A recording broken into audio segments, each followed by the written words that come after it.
Again, this is a developing story. There has been an explosion. Absolutely shocking.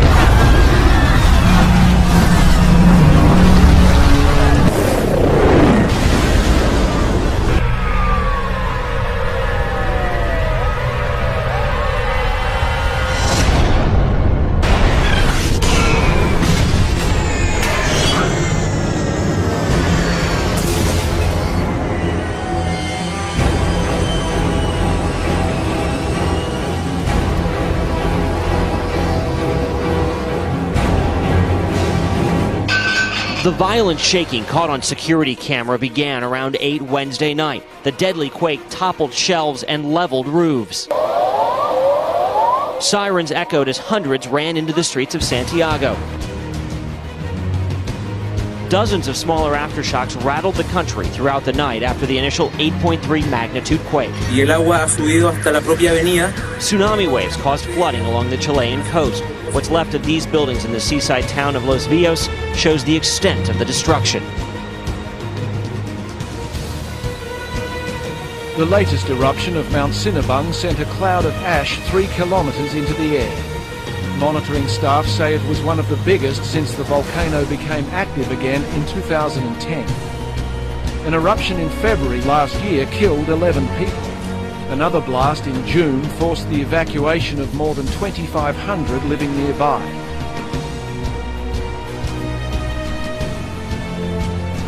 So we had an earthquake out west this morning. This was actually pretty close to Los Angeles, and there's the map. You can see it was about 75 miles east of LA. It's that orange dot.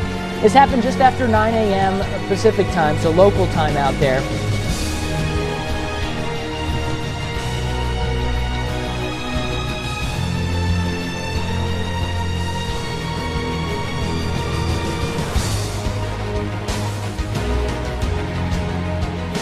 All right, this morning, tsunamis threaten areas from Chile to Southern California after a deadly and powerful earthquake. The 8.3 magnitude quake rocked Chile last night. At least 5 people died. It struck about 140 miles northwest of the capital, Santiago. Tsunami warnings cover much of South America, Hawaii, and 300 miles of the California coast. Chris Van Cleave is actually in Manhattan Beach this morning. Chris, good morning. Good morning. Here in Manhattan Beach, the police are down on the beach, keeping people away from the water. The pier is closed. That earthquake was so strong in Chile, people on the other side of South America said they felt it. The violent shaking caught on security camera began around 8 Wednesday night. The deadly quake toppled shelves and leveled roofs. You feel you are powerless. And that's when you really internalize that nature, you can't do anything. Sirens echoed as hundreds ran into the streets of Santiago. Kurt Otway felt the tremors in Valle Nevado, 40 miles east of the Chilean capital. The building started to shake and started to shake a little bit more, and the elevator started to rattle a bit, and everybody realized that we were in an earthquake.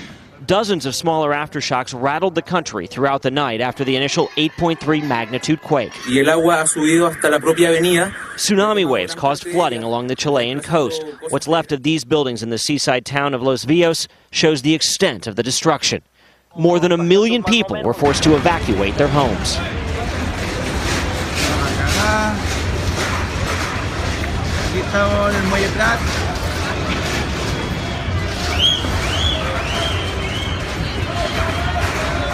As coisas se mexendo. Ei, foi só eu chegar que começou.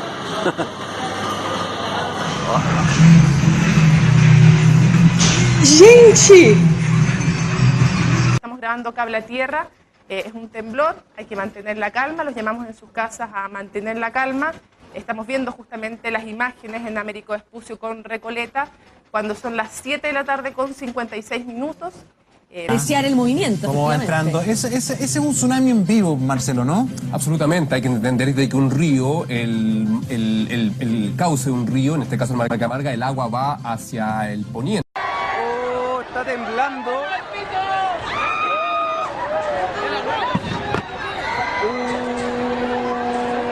En estos momentos está temblando. En La Serena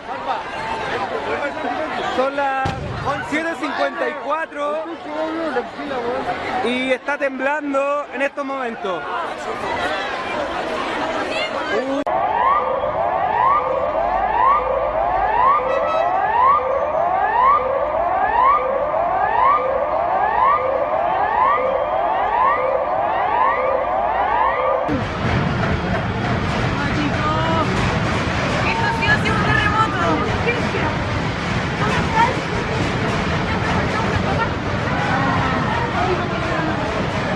Again, the powerful quake rattled Chile's capital, causing buildings to sway, sending people running into the streets.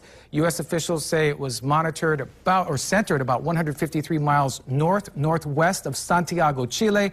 Several strong aftershocks hit within minutes as the tsunami alarms sounded. And again, this is an area that we do see quite a few large earthquakes due to these two huge plates rubbing against each other, and every once in a while they slip, causing an earthquake and at times a tsunami. You can see people scrambling out of that building as the ground was shaking, and parts of Chile also recording several large waves moving through their coastline. Yet to be determined if Hawaii will see any tsunami waves. But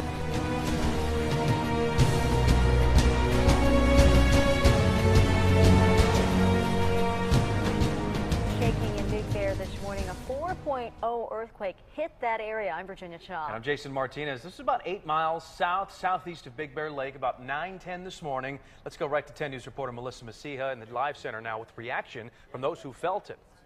Yeah, Jason and Virginia, that earthquake originally measured a 4.5, just downgraded to a 4.0. But get this, seismologists in the region were all in Palm Springs at the Southern California Earthquake Center during their annual meeting. They felt the shaker, and they said their early warning system worked. Oh, to be a fly on the wall at this meeting, but hey, we got Twitter, which is basically the next best thing because they were all live tweeting when this earthquake happened. Dr. Lucy Jones said here, first earthquake I have ever felt at an SCEC meeting. Julian Lozo said the beta test of the early warning system definitely caught the 4.5, now 4.0, before it got to us here at the meeting. And this one here I thought was kind of funny. Lucille said, first time I see people applauding right after feeling an earthquake. Again, no major reports of any damage or injury, but yeah, that beta testing system, apparently they all got the alert warning them about the earthquake. So just imagine when that is. So we had an earthquake out west this morning. This was actually pretty close to Los Angeles, and there's the map. You can see it was about 75 miles east of LA. It's that orange dot. This happened just after 9 a.m. Pacific time, so local time out there. And of course, this stuff happens around LA all the time, but people did feel it. Now, there have not been any reports of, any kind of significant damage. The earthquake was actually centered close to Big Bear Lake, about 4.5 miles northeast of Forest Falls, a little community over there in the mountains. It was originally measured at a 4.5, but downgraded to a 4.0 an hour later. I mentioned people felt it, but it was a pretty deep earthquake, and usually the shallow ones you can feel a little bit worse.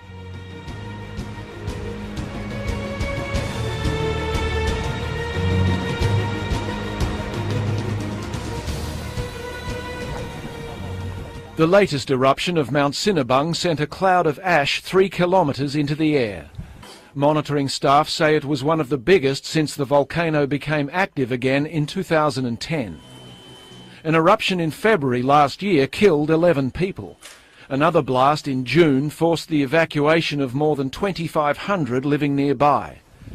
Indonesia's National Disaster Mitigation Agency says volcanic activity has now reached dangerous levels. Cinnabung is one of nearly 130 active volcanoes in Indonesia. Officials are now watching carefully to see just how active it becomes.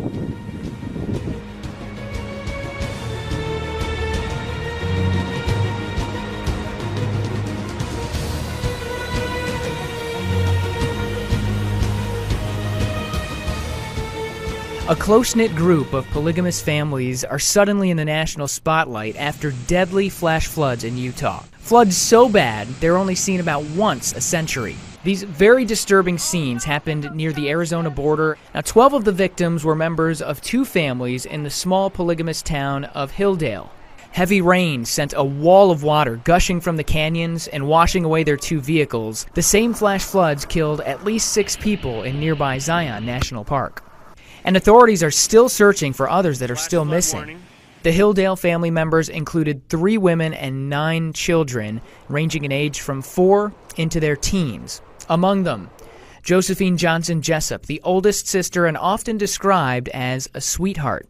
She was a teacher before she became a mom. Della Johnson Black, an accomplished seamstress as well as a mom. And Naomi Johnson Jessup, who survived cancer as a youngster and went on to become the comedienne of her extended family. I'm Ari Sarsalari, the Weather Channel.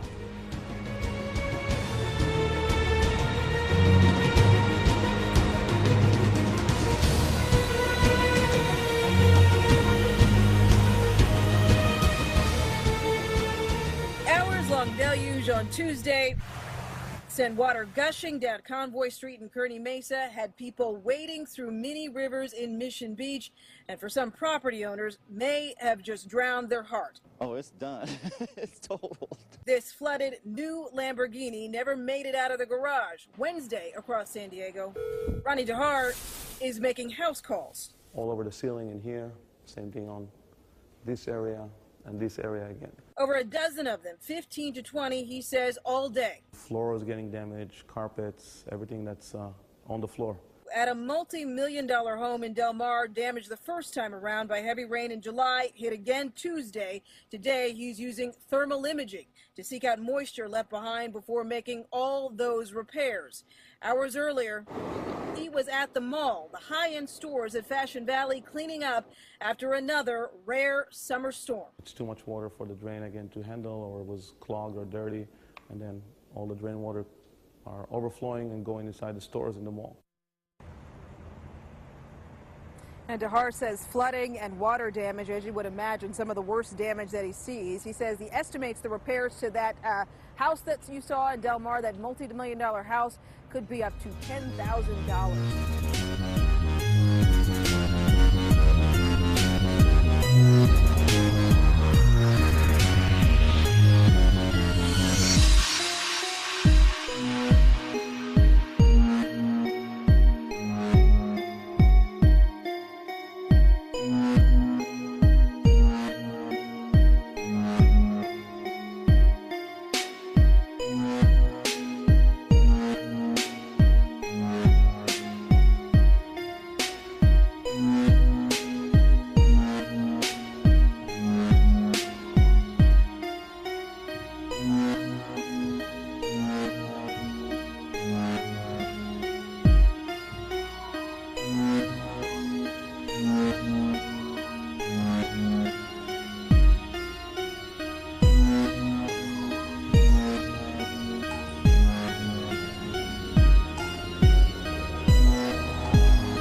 French startup company says it's reached a breakthrough creating human sperm in a lab for the first time. It will allow us to treat 2 types of patients. First, young children who have cancer. We will be able to preserve their fertility because until today, when a young boy has cancer, and if he has chemotherapy treatment, it will damage all his spermatogenesis and he will be sterile. The other use is for men who have a block in the process that creates sperm in the body. So the purpose is also to put a little piece of testicular tissue in our system of culture in order to cultivate them in an environment that will boost the lifting of the block they have in their organism and that will enable their block cells to continue its spermatogenesis until obtaining spermatozoa. The company, Callistem, has been working with a top French government lab. The two had previously announced the discovery, but detailed how it works for the first time Thursday. The process that scientists say they have replicated usually takes 72 days in the human body. The research took a decade. Matt Friedman, Associated Press.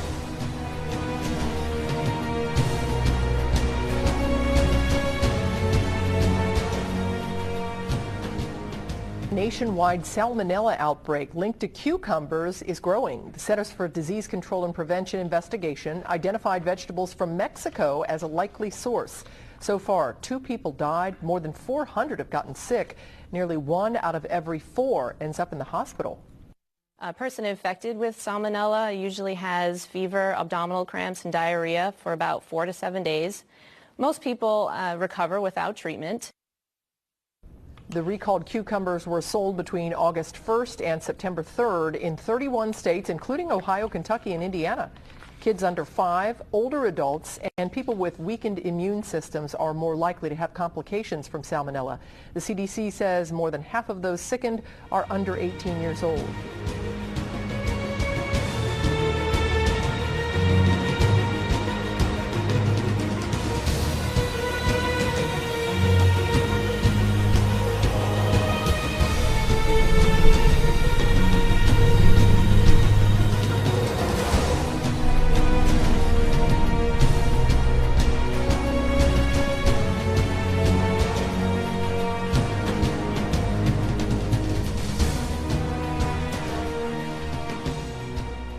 Alert now about a child's disturbing death. A local woman accused of beheading her 3-month-old daughter has now been found competent to stand trial. Deasia Watkins was arrested in March after her daughter Janiyah was found in a relative's home in College Hill. She has been charged with aggravated murder. Doctors found she suffered from postpartum psychosis. A hearing next month will determine whether her mental illness qualifies her for a not guilty by reason of insanity defense, but she is found competent to stand trial.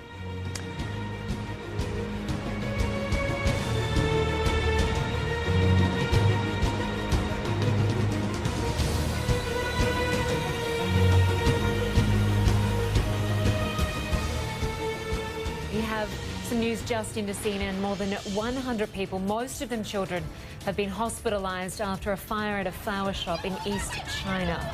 These pictures are just into us. According to Zhenshao news agency, a kindergarten class was underway on the 2nd floor of this building. All of the students were rescued, but many of them were injured. Now, several of them, as you see here, were even dropped from the windows to people waiting below, everyone trying to save these kids. That fire, we understand, has been put out. It is unclear how it began.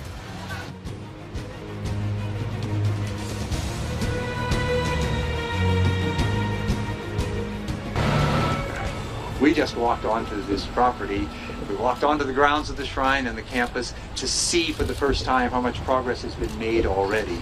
And it does speak, doesn't it, to the joy, the excitement, the enthusiasm. And I'm finding that all over this community, not just in the Catholic Church, not just in the Catholic community, but all over this community and all over the country. Can you envision a better place than the scene of the Basilica, that dome, and we hope a sky that looks every bit as blue as today's sky. One of the things that I think we all look forward to is the effect that Pope Francis has on people. In fact, we hear of the so-called Francis effect. He has a way of touching people, of bringing out the very best response in people. And I'm hoping that one of the things his visit here will highlight is his message that we all need to be able to come together, to work together, that we do share a common humanity, that we are all part of the human family.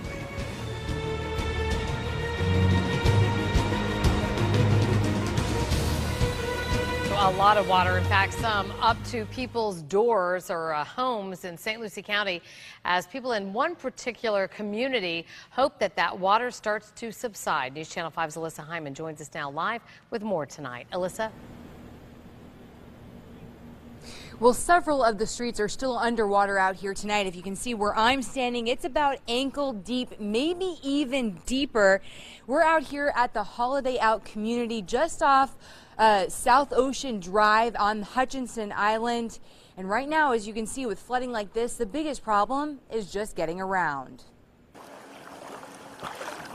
Ankle-deep water covering many areas across the Treasure Coast tonight. We took our shoes and socks off and rolled up our pants legs to get in. For the steady stream of vacationers like the Scherer family, this was not the Sunshine State welcome they expected after an exhausting 12-hour drive from Tennessee. Just about 4 or 5 inches of water right here. St. Lucie County slammed with heavy rain Wednesday. At one point, fire rescue closed parts of South Ocean Drive. And here in the Holiday Out community, flooding still causing an issue. Almost a foot deep in some places, carrying debris everywhere. Mostly garbage bins and a few manhole covers, small ones.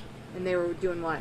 Floating around. Residents in this neighborhood have seen severe flooding before, but they say this rose to a new level. Our children used to ride their bicycles through this water and so forth, but I've never seen it like this. And fire rescue says it responded to about a half a dozen more crashes than normal because of all the rain we had today. Luckily, none of them very serious. And as you just heard, well, there could be more rain in the forecast, and residents are just hoping it starts to go down before all of that comes back. Reporting live on Hutchinson Island, Alyssa Hyman, WPTV News Channel 5.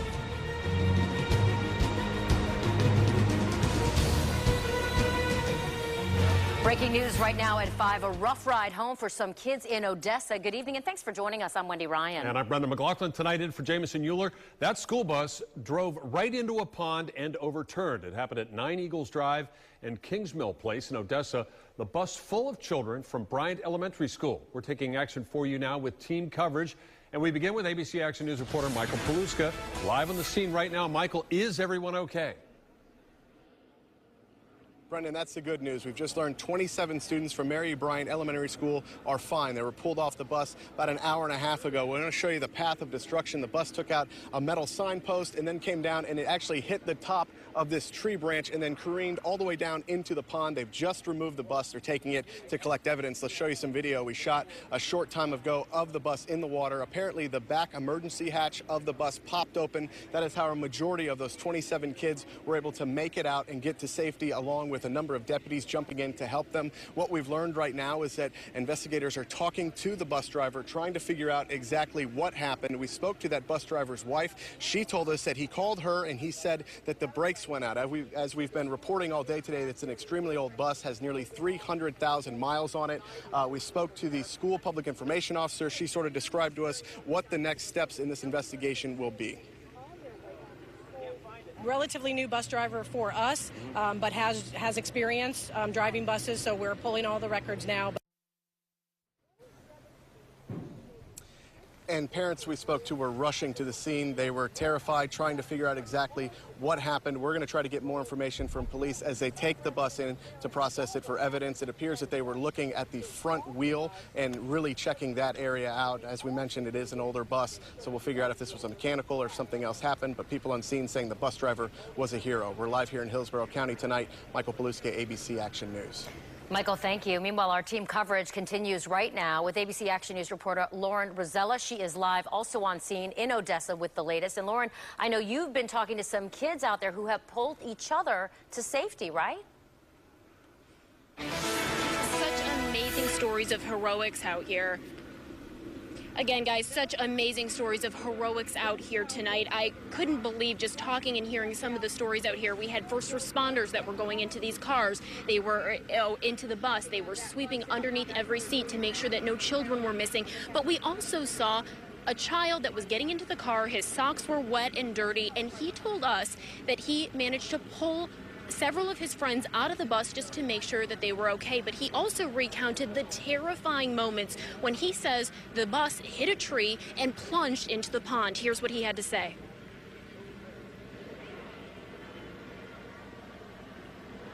And then I see the bus driver like trying to handle the wheel, but it was really hard. And then I see him stepping on the brakes, but the brakes weren't working. And then everyone started screaming because we kept on accelerating. So then after that happened, we slammed into the gates, and then we hit a tree, and the bus flipped, and it went straight into the lake. Parents out here telling us they can't even imagine what these children have been through, what they experienced. I mean, these were elementary school kids, young children, all working to save each other. And the bus driver also being called a hero tonight, making sure that he stayed on the bus, checked on the conditions of all the children, and managed to help get them out, in addition to first responders. Now, the bus out here is out of the water now, as we've been showing you. We also have some kids that are here behind the police tape. Unclear if these are the students that were on the bus, but we've had several parents out here coming to pick their kids heads up, make sure they're okay.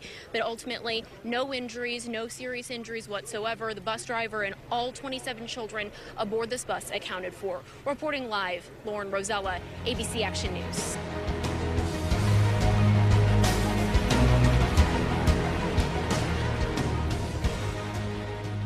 In Chile, Ivan. Yeah, we had a major earthquake yesterday across Chile. In fact, an 8.3, and a state of emergency is still underway as that powerful quake hit the region. Let's take you to some of the pictures there. In fact, the earthquake not only doing the damage you're seeing there, but also triggering a tsunami that included warnings up towards California as well. Nothing, of course, materialized there, but we did have 15-foot waves that arrived across the Chilean coast. There you see them assessing the damage today. The quake hit off the coast of Chile last night with a magnitude of 8.3, lasting for 3 minutes.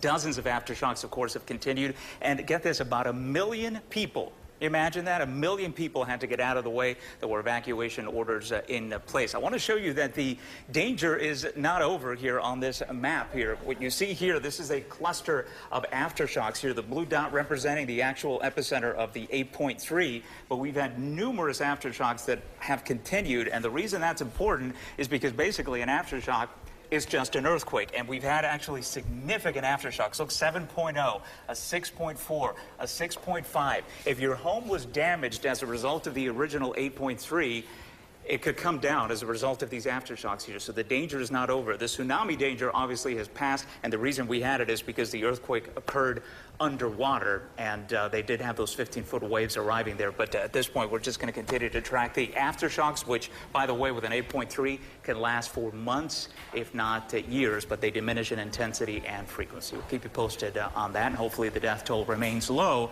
compared to the 8.8 they had in 2010, where they lost hundreds of people.